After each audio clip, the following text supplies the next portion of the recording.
Hi, I'm M. And my name is Bea.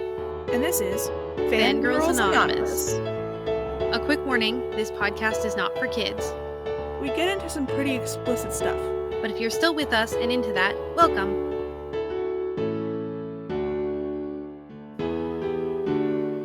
Hello, Bea. How's it going? It's going pretty good. How about yourself, Em? I'm good. We're talking about a fun subject today that we both have some personal histories with. Mm-hmm. I actually don't even know what the percentage is of people who read fic / are beta / are writers. I don't know that percentage. I wish I knew. Yeah, I don't know a good way to get those metrics, but that would be really interesting. It Because really there's would. Definitely some serious crossover between writers and betas. Yes, absolutely. But I will say that there are probably less betas than there are writers and readers. So it's kind of funny that we're both betas. But yeah, we are talking about betas today. We'll get into what they are, what they do. Not who they do. We won't get into that. But That would be weird. It'd be pretty personal. But we will be getting into that today. Before we get into that, though, I just want to say that our fic that we are doing for Fic Club right now is Played Again by Metisket. So go ahead and read it. It's a hysteric fic. It's really good. We wouldn't have picked it if it wasn't really good. And we want you to send in comments, analysis, questions, jokes, whatever you want to our email, mmbepresents@gmail.com. We also have a Patreon. If you want to be part of our Patreon, go ahead and do that. The link is in the show notes. Don't if you don't want to, and that's okay. We don't expect anything here from anybody. Only ourselves. Anyway, betas. Betas are fun. And I promise, it has nothing to do with ABO. We're not getting into ABO today. Yet we will be. Oh boy, will we be getting into ABO later on. But today is not that day. Where does the term beta come from? It's kind of weird. There isn't a whole lot of information online. I really tried to research where beta came from, and I didn't do a whole lot of research. I will put that out there. But there really isn't a whole lot that is easily found on betas specifically, because a lot of it now is just talking about ABO. That is so annoying to me. God. Damn supernatural fandom. But yeah, so it's not ABO. We have firmly said that. But beta essentially is a term that is used to describe, like, at first, like at the very beginning of when beta started happening within fandom culture, it was a term to describe somebody who would read basically a finished fic that an author wanted someone else to beta read, somebody else's perspective. Mm-hmm. So like an advanced copy reader sort of a thing. Yes, advanced copies. Oh my god. In one of my hometowns, I had a bookstore, and one of the people who owned the bookstore really liked me, and she was like, here are some advanced copies of books that are about to come out. And I'm like, oh, I feel like I'm in the know. Which is kind of what you feel like when you're a beta, actually. Oh my gosh. I just tried to find that feeling again. There's that little spark of joy when you've gone over something and it goes up and you get the alert and you're like, oh, it's up. Yay, it's up. Everybody else can see it. Yes, it's so true.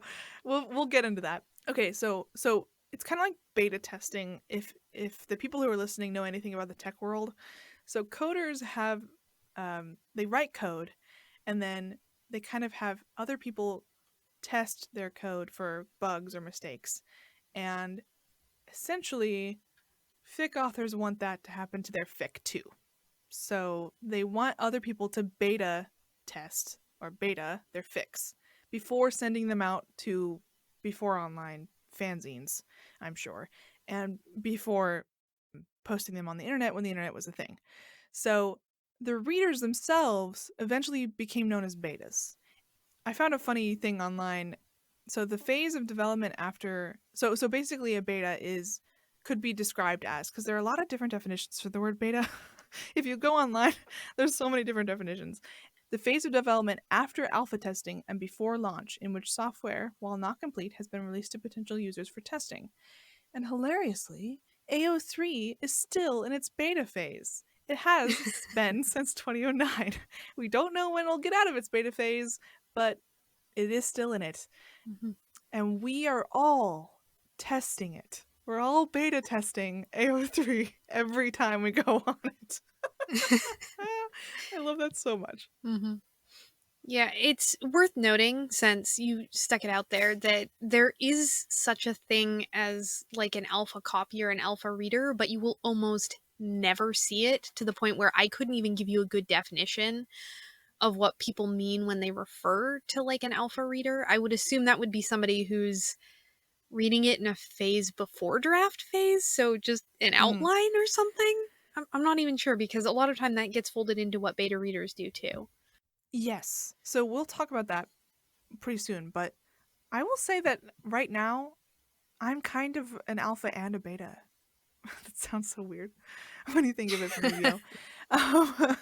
But like regarding editing, because essentially, like a lot of betas are now editors instead of just being readers. But when you're a reader, you have to give your notes and comments. So it's almost like you're editing too. It's weird. We'll get into the semantics. But I think right now I could kind of be considered an alpha. We'll talk about that later, but that's funny that you say that, because I didn't even think of it that way. But it's not really a term people use at all. No, I have seen it less than a handful of times, so it's out there. You may encounter it, but Yeah, it's rare. It's a rare. rarely used term. Definitely. Who exactly and what exactly does a beta do? What doesn't a beta do? Actually, yes, what doesn't a beta do? Um, it is actually a lot more complicated than you would assume just from the definition that we talked about earlier. So, a beta can be an editor of a fic, a reader of a fic, like we talked about earlier, and even a writer.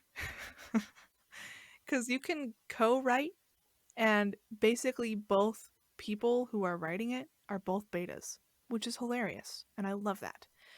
And then it can literally be a mix of all three. So it's interesting how this kind of goes into the concept of like not necessarily copyright, but who wrote a thing. Because obviously, like for like books, there's the author, and their name is on the front of the book. But then there's always on the inside the editor, and their name is always on the inside of the book. But then there's the publisher, which is on the outside of the book. So who actually wrote the thing, right? And why doesn't, say, whoever rescued it from the slush pile get a say in there? Why is their name not on it? They read it. Yeah, exactly. So the person who like edits it is usually also called a beta. And the person who reads it is also usually called a beta.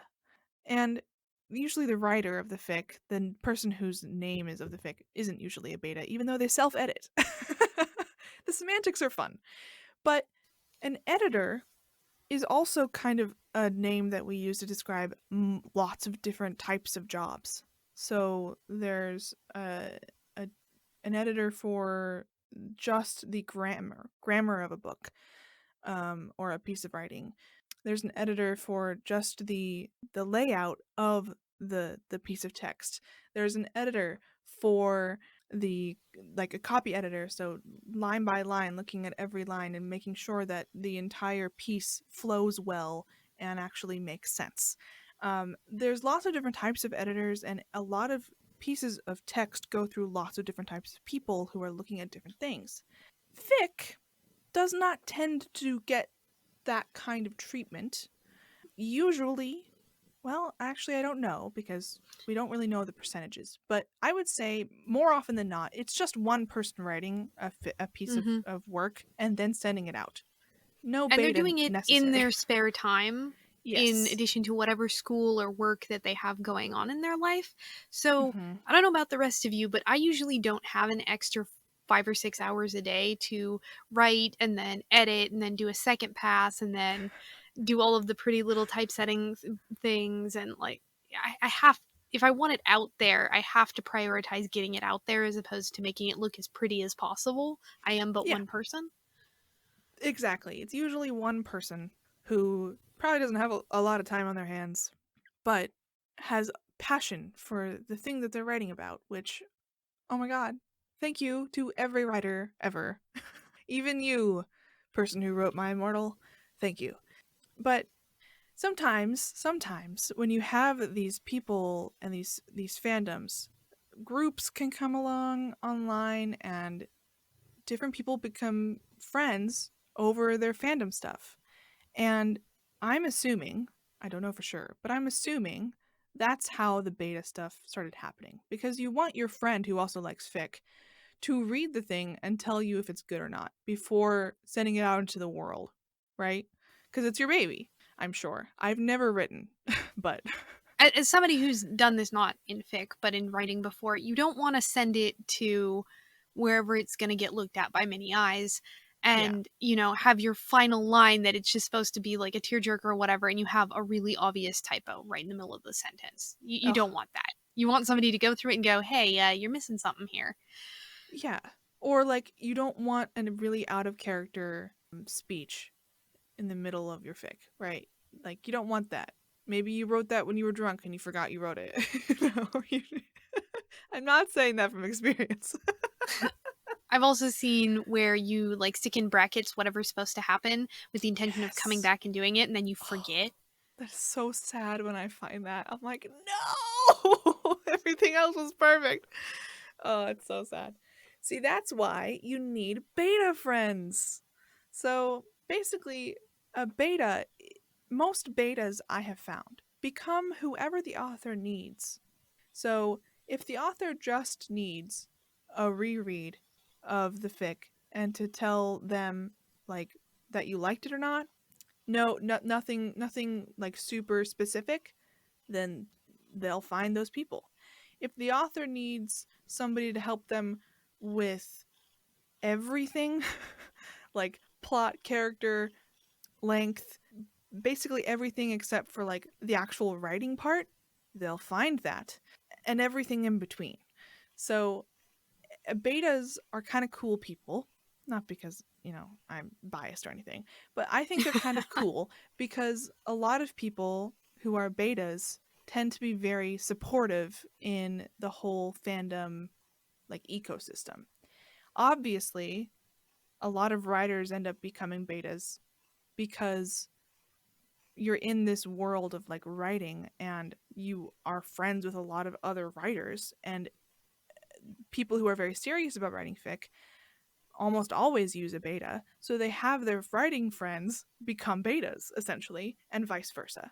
So I wonder if it's rare just to have a person who's only a beta, actually. I think there's an economy for it. For people who just that's their favorite part of writing, or Yeah, they because it's like my favorite. being a sounding board, or even just they like being on the ground floor of a project but don't necessarily have the skill or the confidence to go and do it themselves. Or I guess there's probably a fair amount of writers who do it as kind of a stepping stone. Like, Yeah. I want to write my own, but there's something really valuable about kind of seeing the man behind the curtain Hmm. for other people to see how they craft it, what their kind of issues are, how their thought processes work, things like that. Because there are beta relationships, I assume, which are pretty formal. Like, you get sent a piece, you sent back your notes, and you're all it's formal. But I think most people actually end up having a pretty close relationship with their betas. They're either already friends or they become friends, because there is something very personal about sending your writing in its rough form to someone else to kind of pick apart in whatever capacity it is that they're going to do it. Even if it's just, I'm going to read through it and give you a thumbs up, thumbs down. There's something, you have to trust their judgment, and to a certain extent you have to care about their opinion. So Yeah. it's, I don't think there's such a thing as a completely impersonal writer beta relationship. Yes, it's usually friends, or it's people who. Well, okay, you also have to consider that they're both in the same fandom. So if you tend to like the same characters who, you know, you want them to kiss, right? Then you kind of become friends because of that too, because you have similar value systems, maybe, right? I don't know. It's fun to think about. You at least have a shared interest to build on. Yeah, exactly. I did find something online that was like I think it was a Reddit where, or it could have been a different website even, where it was essentially posting your betaing services for other fic. I think it was a Reddit AMA, or not AMA. I think it was a an r slash betaing Mm-hmm. services kind of thing, which sounds like ABO, but it's not. I promise. See that, or it sounds like classifieds. Like, Yeah, I it will edit does. your paper for fan art or something. Like, Or like will become your beta. Like it sounds like a kink, but it's not. I promise. Um, it's essentially just being like, hey, this is what I like to beta for. These are the fandoms I'm in. If you're a writer who needs a beta, then hit me up, kind of a thing, which is cool. I really mhm. like that, and I'm sure most of those people are writers. But yeah, so for me, I I only beta. I've only ever betaed. I've never written any fan works. Never even tried. I'm not that creative of a person when it comes to writing. I'm really good at argument. I got a degree in rhetoric. Like I like I like the analytic side of story. But I really also love like kind of fostering a story with somebody. And I've been doing it since I was 17. Betaing is really, really fun. So right now I'm mostly doing beta work for Aston Jarin, who was in this season a couple weeks past, a month ago now. And what I was trying to say earlier about me being an alpha is that I had the idea for a fic, and then Ace wrote it. Which is kind of an alpha, right? Would you agree? At the very least, you're a prompter. You put the prompt into the world, and then Mm. someone took you up on it, and you were like, "And I will help you come to fruition. So help me." Yeah, so I had the idea. Ace found it and was like, "Can I please write this, but in a slightly different way?" I said, yes, but as long as you let me beta." And then we've been working on it ever since. It still isn't finished. It is Far Across the Distance by Ace and Jarin. We have like five chapters out now. It's a Titanic Dinluke AU. It's pretty fun, if I do say so myself. But yeah, we've been working on it ever since, and I guess I'm an alpha beta person, not an alpha beta omega. I'm an alpha beta, and it's it's so much fun, and I love it so much. Oh my god, I love working with Ace. We're working on a whip of hers. We've been working on it since November, and oh boy, that's gonna rock the Dinluke world, I will say. But this is the first time I've ever actually become really good friends. Like we've met in person. Kind of good friends because of betaing. And I talk to her almost every day just about life, a lot of times about fic, but also just about our lives. And it's just been wonderful compared to the other betaing stuff I've done for other people because the problem is that yes, betas do tend to be the beta that the author needs, but I'm not necessarily that way. I like getting into the thick of things. I will tell you if I don't like something, and I will tell you if I like something. And a lot of authors that I experienced in my past didn't like that, I don't think. They kind of ghosted me. I felt bad, but I didn't change who I was. And then I found the right person. It sounds like I'm finding somebody who I fell in love. That is the thing about being a beta, though, is for all that you try to kind of adapt how you beta to the person you're betaing, Yeah. there are certain quirks of style, things that you analyze more than others, or you're naturally good at. So you do kind of have to match up with the right writer who's looking for Yes. those things, because you could be the sort of person who you get handed the writer's draft of a chapter and you do a line by line edit, and then you also have thoughts on like the plot of the chapter and the characterization, and you just write them a textbook. And some writers are like, yeah, no, I did not want that. My grammar is fine. I had it exactly how I wanted it, and my characterization is exactly right on point in what I wanted out of this. And this chapter is very important to be plotted this way because the next three chapters depend on it. Like, none of that was appreciated. And there are some where you get feedback which was a yep, I liked it, and the writer goes, Okay, but why? Where? Was there any problems at all? Could I have a little bit more than that? You kind of have to. It's not as easy as saying I'll beta for anybody or a writer going I'll take any beta. You really do have to kind of match. Like I said, there's no such thing as a truly impersonal relationship. You do end up sort of working hand in hand. And unfortunately, if you're both trying to do things a little bit wrong handed, you're not gonna end up being happy with it and you're probably not going to continue with it. Being this type of person that I am, being the beta that I am, it felt like I had won the lottery finding the exact right writer, because Ace is very like will always listen to every minute thing that I have to say about her work, and will always take it into consideration, and almost always, like, in my opinion, fixes it, but like almost always like changes the thing that I'm talking about, unless she has an opinion about it the other way, and we have a constructive conversation. And it just, the communication's great, man. Like, I'm somebody who only betas, so it was wonderful finding a writer who, like, I can really help grow her work. And I'm sure for any writer out there who finds the perfect beta for them, it must also feel like winning the lottery, because, like, you're finally, like, getting the best work out there that you can make with another person. It's just, I'm sure that it just feels like a wonderful symbiotic relationship, and it really is reminding me of Sentinel Guide from last episode.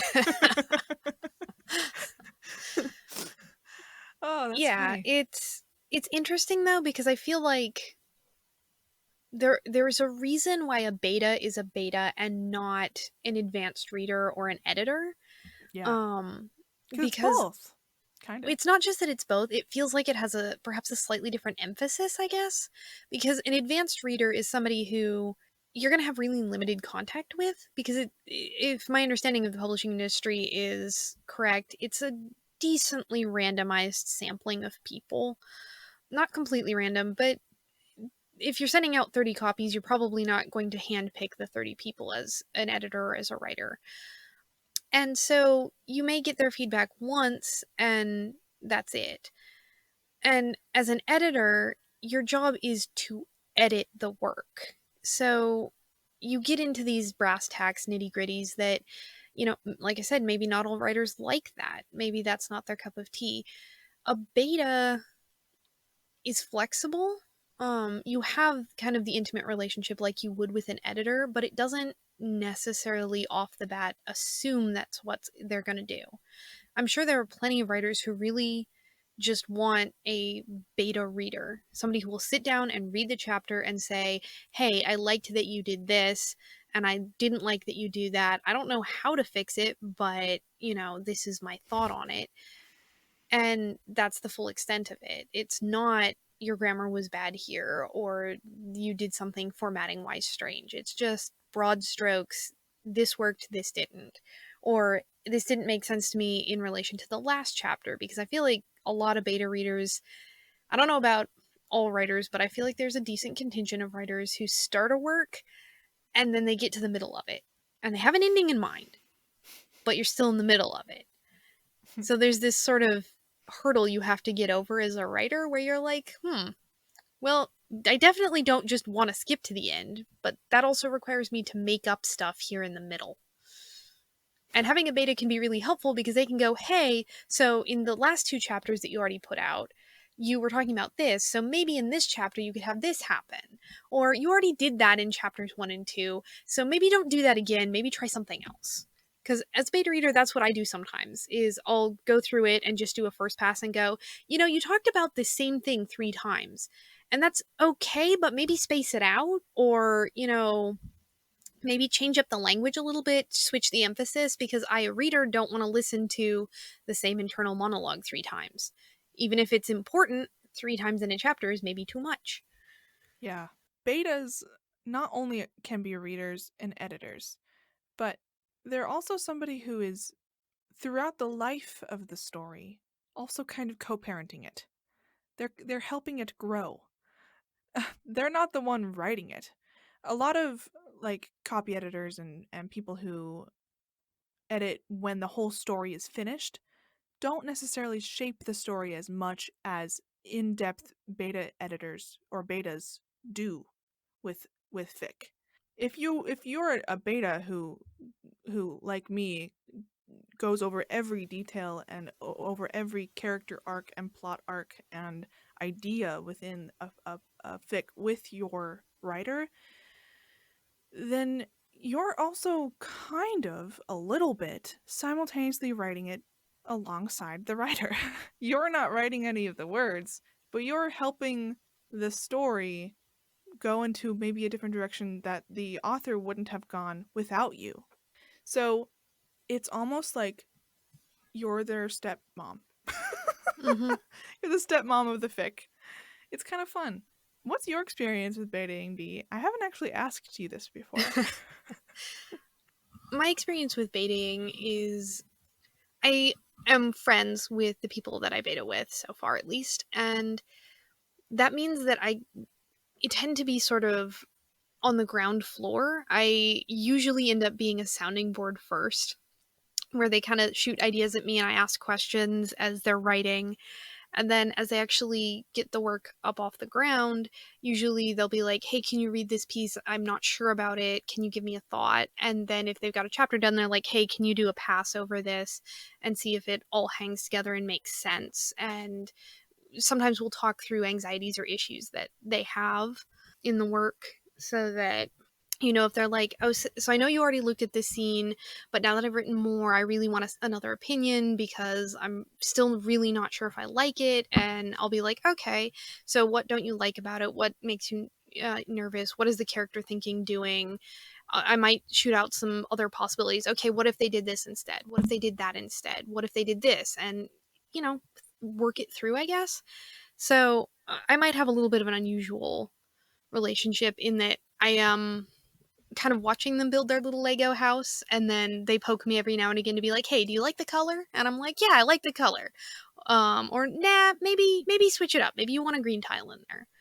But it it's nice because because I am getting being a soundboard to them, I usually get the shape of the thing before it ever hits the page, which one could argue makes me a bit biased to the final product. Um, Yeah, maybe. Thankfully, I have an extremely sieve-like memory sometimes, so there are times when I'm like, I'm probably read this before. Luckily, it's all brand new now, but it is very interesting to see all the kind of little steps that you walk through. It's very fulfilling in a lot of ways. Like I said, there's that little like spark of joy when they do get a chapter up and you see it get published and you're like, oh yay, so everybody else gets to see where it's going, especially as you get into like third act stuff and things are really hitting Yes. the fan. You're like, oh, I'm Yes. so excited to see what everybody thinks about this because oh boy. Oh my god, it's so true though. And especially when you're the person who had the idea in the first place, you're like, I had this idea and now it exists. This is amazing.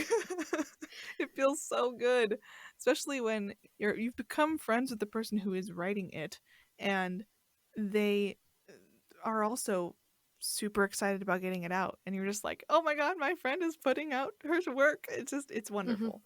In some ways it also helps, and this is maybe not strictly a beta thing, but it's uh, as a beta I've encountered this situation.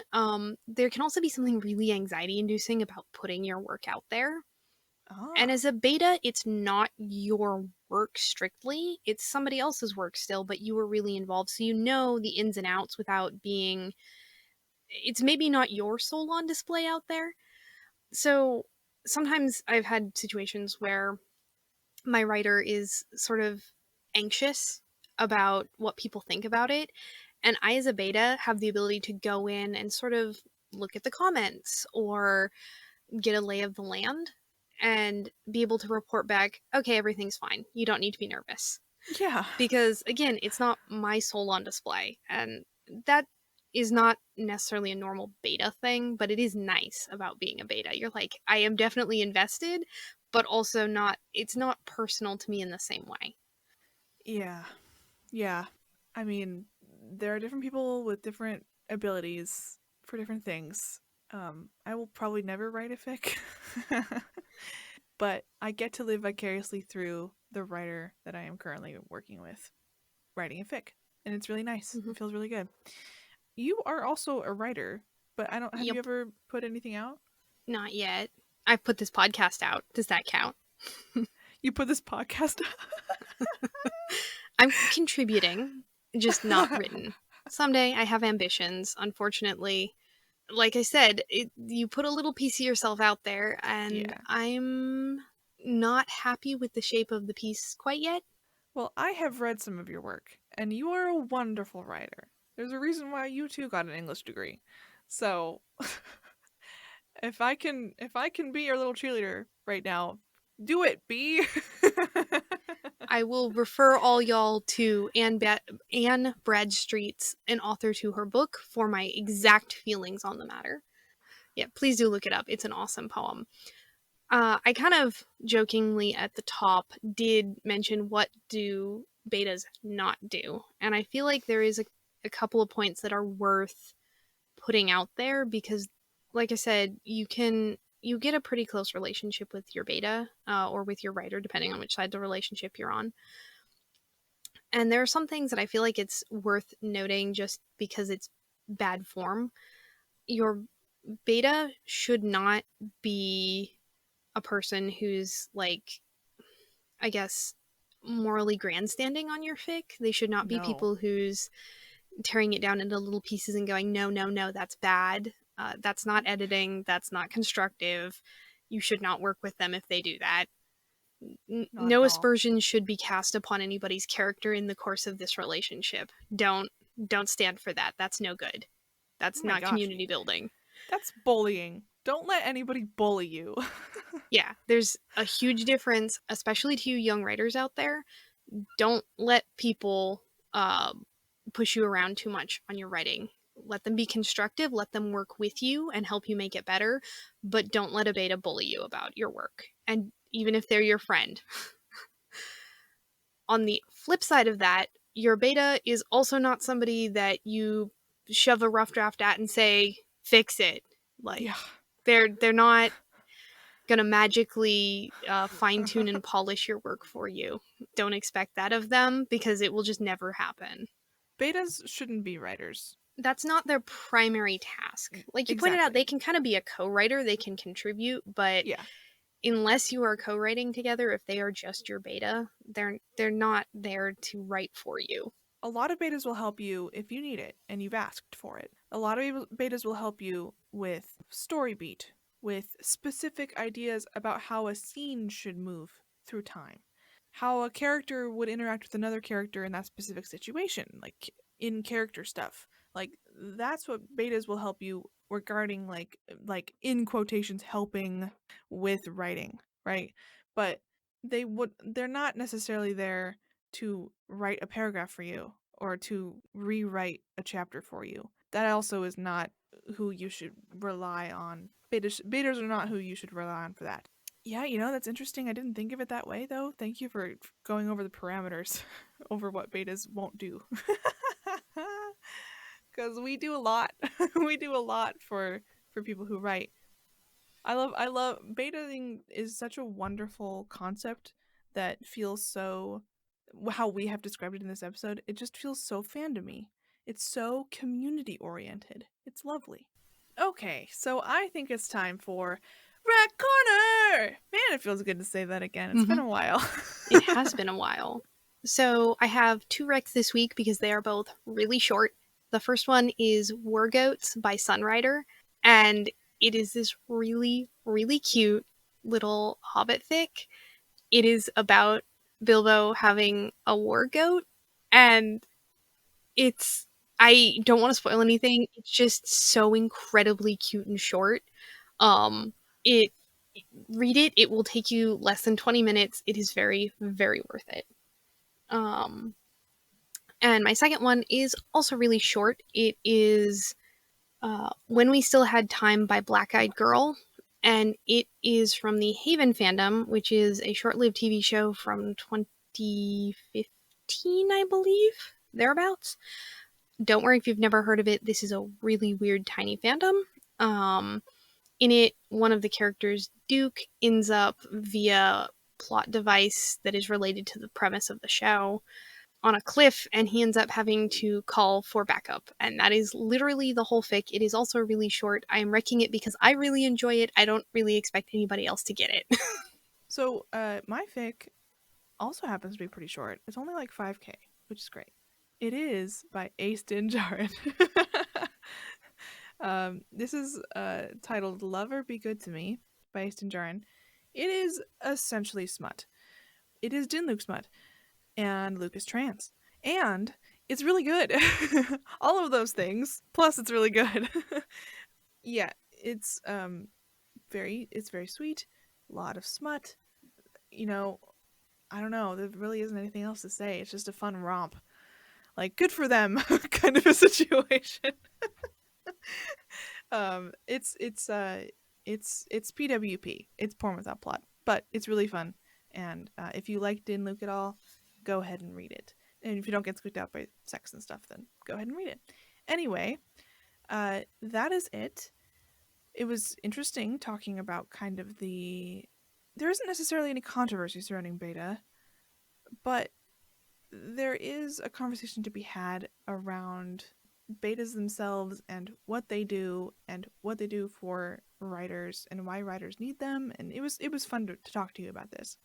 Mm-hmm. I hope that all of you are more comfortable with the concept of betaing, I guess, and those of you who were unsure about whether you wanted to do it or whether you needed one are now can go forward with a little bit more confidence now. Yeah, go find a friend who likes fic. Or go find a writer that you really want to be involved in their writing. Yes. Go be a beta or go be a writer. Go forth and have fun. Yeah. Anyway, I think we're done. Yeah. I guess we'll see y'all next week on Fangirls Anonymous. Bye!